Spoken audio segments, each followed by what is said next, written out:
Hello friends, हमने last video में section 4 तक कवर कर लिया था।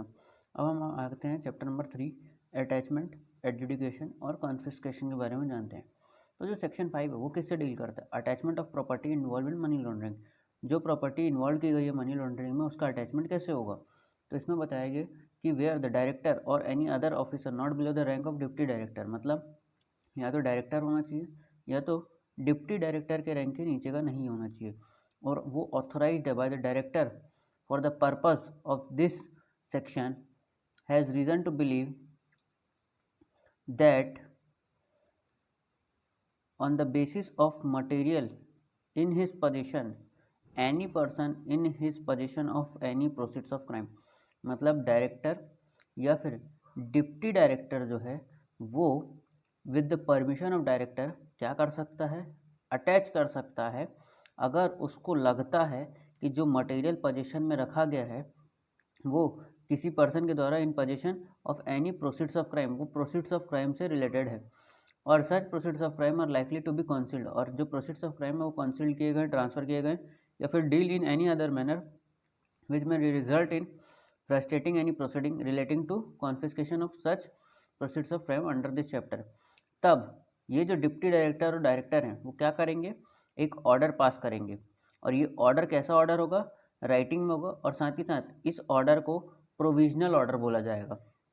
तो अगर आपसे पूछा जाए कि प्रोविजनल ऑर्डर कहाँ दिया हुआ है, तो प्रोविजनल ऑर्डर दिया हुआ है सेक्शन 5 क्लॉज 1 में। प्रोविजनल ऑर्डर दिया हुआ है कि जो डिप्टी डायरेक्टर और डायरेक्टर हैं वो प्रोविजनल ऑर्डर जारी कर सकते हैं। और ये जो प्रोविजनल ऑर्डर है, जैसे कि आप कभी देखे होंगे कॉलेज में, एक होती है डिग्री और एक होती है प्रोविजनल डिग्री।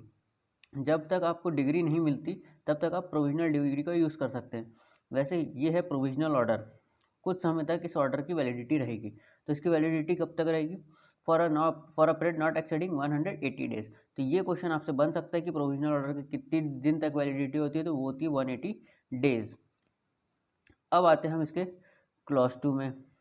क्लॉज 2 बोलता है कि जो डायरेक्टर और any other officer not below the rank of deputy director shall immediately after attachment under clause 1, मतलब जो डायरेक्टर है या फिर कोई अदर ऑफिसर है जो कि डिप्टी डायरेक्टर के बिलो नहीं होना चाहिए, वो अटैचमेंट करने के बाद जो क्लॉज 1 में उसका अटैचमेंट हो गया उसकी कॉपी को फॉरवर्ड करेगा, ऑर्डर की कॉपी को फॉरवर्ड करेगा along with the material in his position refer to the in that sub section to the adjudicating authority.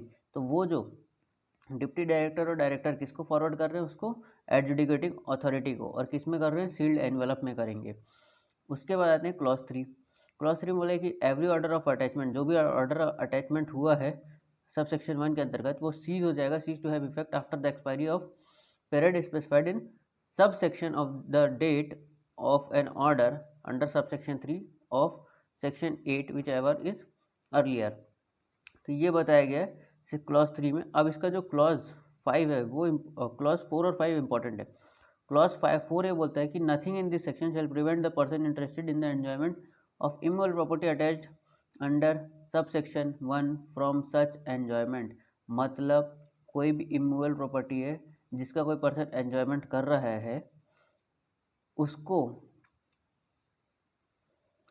Enjoy करने से रोकने की ज़रूरत नहीं है, वो एन्जॉय कर सकता है। क्लॉज 5 जो बोलता है वो ये बोलता है कि जो डायरेक्टर है या फिर जो अदर ऑफिसर है जिसने प्रोविजनल ऑर्डर पास किया था, provisionally attaches any property under sub section 1 with in a period of 30 days, 30 दिन के अंदर from the attachment file a complaint stating the fact of such attachment before adjudicating authority. मतलब जो भी director या फिर अदर ऑफिसर जिसने attach किया है उसको 30 दिन के अंदर क्या करना होगा? एक कंप्लेंट फाइल करनी होगी एडजुडिकेटिंग अथॉरिटी को। ये बताया गया है सेक्शन नंबर 5 में। अब आते हैं हम सेक्शन नंबर 6। सेक्शन नंबर 6 क्या बोलता है? Adjudicating authority's composition power. तो सेंट्रल गवर्नमेंट क्या करेगी? बाय नोटिफिकेशन एक एडजुडिकेटिंग अथॉरिटी को अपॉइंट करेगी to exercise jurisdiction power authority conferred. उसके बाद आते हैं क्लॉज 2 में, an adjudicating authority consist of, adjudicating authority में क्या होगा? एक चेयरपर्सन होगा और 2 मेंबर होंगे। तो एडजुडिकेटिंग अथॉरिटी में क्या होता है? C+2M। ये आपका फॉर्मूला है एडजुडिकेटिंग अथॉरिटी का। अब आते हैं इसके क्लॉज 3 में। क्लॉज 3 में बताया गया है कि a person shall however not be qualified for appointment as a member of an adjudicating authority. कब किसी को मेंबर अपॉइंट नहीं किया जाएगा एडजुडिकेटिंग अथॉरिटी में, तो इसमें बताया जाएगा कि अगर कोई भी पर्सन अगर मेंबर है तो उसके लिए क्या क्वालिफिकेशंस होंगे। तो ये बताया गया कि अगर उसका फील्ड इन लॉ होना जरूरी है और qualified for appointment as district जज, उसको क्वालिफाइड होना चाहिए एज अपॉइंटमेंट एज डिस्ट्रिक्ट जज के लिए। दूसरा, had been a member of Indian legal services and has held a post of grade 1 of that service. Indian legal services में उसका ग्रेड 1 का पोस्ट होना चाहिए, या ये सब और में ना, या तो ये होना चाहिए, या तो ये होना चाहिए, या तो ये होना चाहिए। उसके बाद आते हैं क्लॉज बी में, in the field of finance, accountancy और administration unless he possesses such qualification as may be prescribed. तो ये बता दिया गया है क्वालिफिकेशन के बारे में क्लॉज 3 जो कि मेंबर्स की क्वालिफिकेशन है। उसके बाद आते हैं क्लॉज 4 में। क्लॉज 4 में बताया है सेंट्रल गवर्नमेंट अपॉइंट करेगी मेंबर और चेयरपर्सन को एडजुडिकेटिंग अथॉरिटी का। आप एक बात याद रख लीजिए, पीएमएलए में जो भी काम है मैक्सिमम सभी काम वो कौन करता है, वो सेंट्रल गवर्नमेंट ही करती है। मतलब कोई भी अपॉइंटमेंट वगैरह जो भी करना है, जो ये चीज़ मैंने आपको इंट्रोडक्शन वाले वीडियो में भी बताया था। अब आते हैं हम इसके क्लॉज 5 में। 5 में बता दिया subject to provision of this act the jurisdiction of adjudicating authority में भी एक्सरसाइज बाय बेंचेस। बेंचेस के द्वारा एक्सरसाइज किया जाएगा।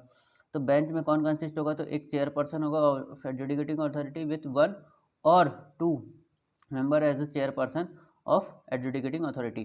तो आपको ये क्वेश्चन बन सकता है कि बेंच में कितने मेंबर्स होते हैं, तो चेयरमैन होना चाहिए और 1 और 2 मेंबर होने चाहिए। साथ में बेंच जो है एडजुडिकेटिंग अथॉरिटी का, उसके पास वो सिट कहाँ करेगी, तो वो दिल्ली में, न्यू दिल्ली में सिट करेगी। ये भी आपका एक क्वेश्चन बन सकता है जिसमें पूछा जा सकता है कि उसकी सिटिंग कहाँ होती है एडजुडिकेटिंग अथॉरिटी की, तो ये होती है न्यू दिल्ली में, या फिर ऐसे अदर प्लेसेस जहाँ पे सेंट्रल गवर्नमेंट डिस्क्राइब करेगी। उसके बाद आगे आगे चलते हैं क्लॉज 6 में। क्लॉज 6 से बोलता है कि notwithstanding in subsection 5 the chairperson may transfer a member from one bench to another bench. Chairperson जो है उसके पास पावर है कि वो किसी भी मेंबर को एक बेंच से दूसरे बेंच में ट्रांसफर कर सकता है। क्लॉज 7 में बताया कि अगर कोई भी स्टेज पे हियरिंग चल रही है किसी भी केस की या फिर मैटर की, तो जो चेयरमैन और पर्सन है ऑफ दैट केस और matter in is of such nature that it ought to be heard by bench. अगर चेयरपर्सन और मेंबर को लगता है कि ये जो मैटर है वो किसके द्वारा सुना जाना चाहिए, तो बेंच के द्वारा सुना जाना चाहिए, किसी पर्टिकुलर बेंच के द्वारा जिसमें 2 मेंबर हो, तब वहाँ पे जो चेयरपर्सन है वो ट्रांसफ़र कर सकता है उस मैटर को। अब आते हैं क्लॉज 8 में, जो चेयरपर्सन और एवरी मेंबर, जो दोनों चेयरपर्सन और मेंबर हैं, वो होल्ड करेंगे ऑफिस कितने साल तक, 5 साल तक, from the date on which he enter the office, ये बता दिया गया है। और चेयरपर्सन और अदर मेंबर की जो भी एज होगी वो मैक्सिमम लिमिट क्या होगी, 65 ईयर। तो या तो उनका 5 साल कंप्लीट हो जाना चाहिए या तो 65 ईयर, ये दोनों में से कोई भी एक कंप्लीट होता है तो उनको रिटायर कर देंगे। अब आते हैं हम इसके बाद क्लॉज 9 में।